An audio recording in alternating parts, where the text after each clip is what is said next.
going on, my PT peeps and my Walking Dead family? One Eyebrow back from the PT channel to talk about The Walking Dead Season 8, Episode 10, review and discussion. So obviously, spoiler warning, if you haven't seen the episode, you don't want to know any of this information, stop watching now because we're going to talk about it, discuss it, recap it a little bit of Season 8, Episode 10. So it just aired, and I thought it was a very good episode. I knew some information going in, well, potential spoilers, of course, and I thought it was very good. What did you think, guys? Post your comments below. But if you're new to the channel and what we do here at the PT channel, we're all about The Walking Dead and The Walking Dead family. Hope you become a member by hitting that subscribe button. Now, I thought the episode was very good. Picked up right where episode 809 left off. Rick, Michonne, Alexandria at Carl's grave. And I wonder if it's going to be the rest of Season 8 about Carl's death and the future of the show without Carl. I wonder if it's going to be that way for the rest of Season 8 and the rest of the series if it picks up little things here and there, like the grave, the gun, the blue paint. We'll see. But Carl's grave is definitely there at Alexandria. It's staying there. Rick with his gun, Michonne clearing out the walkers. It was just sad how Rick and Michonne are dealing with the loss of Carl. What did you make of the names that came on the screen? The first one was Michonne, then Enid, I think, then Negan, Simon, Jadis. What did you think they were all about? I thought it was maybe the letters that Carl wrote, but I don't think Simon got a letter from Carl or Jadis. But we'll see what it means down the road. But Rick, Michonne, walkers coming in. This walker's face getting ripped open was pretty awesome. And it was sad when Rick and Michonne left Alexandria because they were the last people to be there and now they're gone. Rick found a radio. They packed up some stuff into the bird van and they left. It was cool when Rick was talking to Negan at the very end of the episode with the radio. And we got to see more of that, and I know we will. But Alexandria is gone for some time. I doubt we see that till the very end of the season.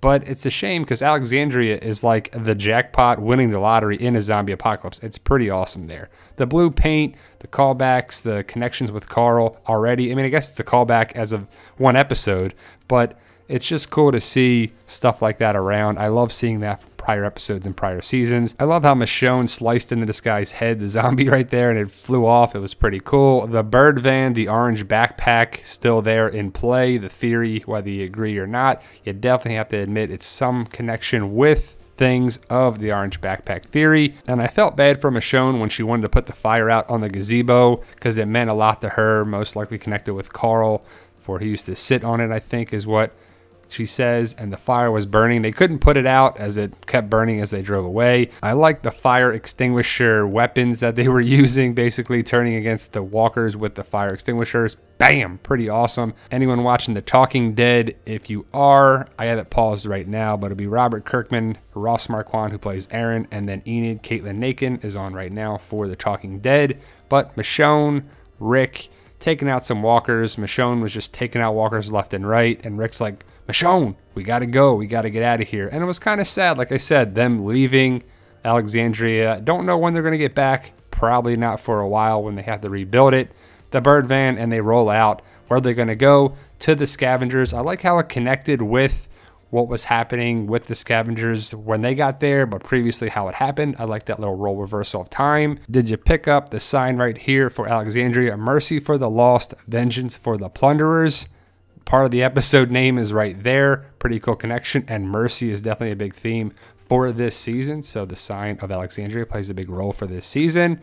Go to the scavengers, Rick and Michonne. I kind of liked the setup there when they went in and it was a trap and it flew down with the trash and kind of blocked them in, even though they probably could have got away. But they went around and Rick and Michonne were taking out some walkers and the zombies of the scavengers, and you kind of felt bad a little bit. Did you? Did you not? About seeing Tamiel and Brion and what's up with Jadis in there. So we'll talk about more of that in a second when we get to that point.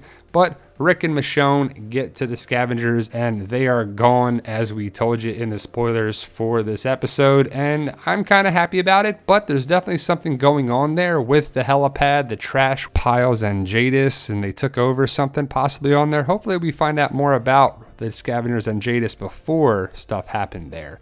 then Negan and Simon are clearly having a power struggle. Simon wants to eliminate everybody that causes a threat. Negan says people are a resource. Simon and Negan, we're going to see this later on in the season. We'll see if it's the demise of Negan or Simon or what happens, but not in this episode. The box from Hilltop. Did you pick up that Simon was in charge of the satellite station now? Maybe he was before as well, but he was responsible for these people. He wasn't there during the attack either time, obviously, but did you pick up the fact that he was responsible for those people and he wanted to go to Hilltop to set an example, but he went to the scavengers instead, and he was supposed to kill one person, but as obviously we saw that he did not listen to Negan. That'll probably be a problem down the road. Oceanside was there for like 2 seconds. I thought there was going to be more of it, but Enid and Aaron talking with Cindy. Cindy's not really that big of a threat. You didn't see that she was going to actually kill Enid or Aaron. I didn't feel scared for them at all. But Oceanside is kind of like the minor roles. They go there when they need to and fill the gaps a little bit, fill the void, like the Tara episode, and just going back there for their guns. And we'll see what Aaron does, if he has anything up his sleeve to how he can recruit them. But Enid's going back to Hilltop. Cindy and Oceanside, again, it was very short, their part in the episode. I thought there could have been more development for it. I'm sure we'll see them later in the season, and they should join the fight. They better join the fight. Why do all this work if they're not going to come back around? But Aaron stays, Enid goes back to Hilltop, and hopefully Oceanside joins the fight by being recruited by Aaron. Aaron does some magic and convinces them to join the fight, but I think they will. The scavengers are gone because of Simon and the Saviors. Gary had more of a role. Simon is definitely more threatening than Negan in my eyes. I think Simon, Stephen Ogg, plays a better villain, and I think Negan is supposed to be a combination, a complex character, where Simon is just a villain. But Simon and the whole interaction with the scavengers was pretty good. I think it really made this episode. It was kind of a slower episode besides the interactions with Simon and Jadis and Gary and Simon, and the scavengers are gone now. But what I gathered from the information is that Jadis is hiding something prior to all this with the helipad. Simon clearly mentioned that. As we know, the helipad is in the back. Simon could see right through Jadis. Jadis, remorse. There was remorse. It was just like, come on, you're still not even talking right. But then she kind of talked differently when she was up on the pile. But Negan sent Simon to set an example, and Simon did, but he killed all of them. The scavengers didn't put up a fight, but I'm glad they're gone. I don't want to see anything more about these scavengers, even though I do want to know about the dump beforehand, about the helipad and the stuff around there, because when Jadis was talking to Rick and Michonne, it was very interesting. But Simon takes them all out, and I kind of felt a little bad for Jadis, but I'm glad they're gone. But Simon with the blue paint, to me, I'm not sure what I really get from that. If you have an idea or you know anything, post your comments below and let me know. But Negan and Simon are clearly going to have a problem the rest of the season, and I guess the series, we'll see who lasts and what happened.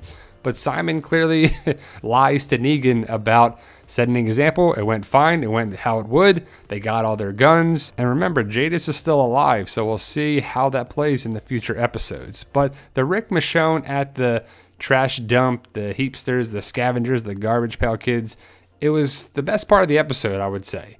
But it left me wanting more of this information prior to it. Hopefully it's answered. Hopefully they didn't, whet my appetite for the information, and hopefully it gets answered from it.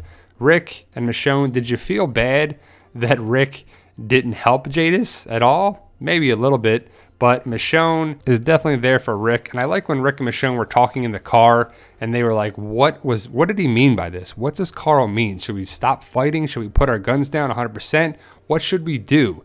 I don't think Rick's going to listen to Carl's visions and letters, but we'll see how it goes down in the rest of the season. But Michonne was being more of her badass ways again. We need more of that. I don't want her watered down like she has been in the past a little bit.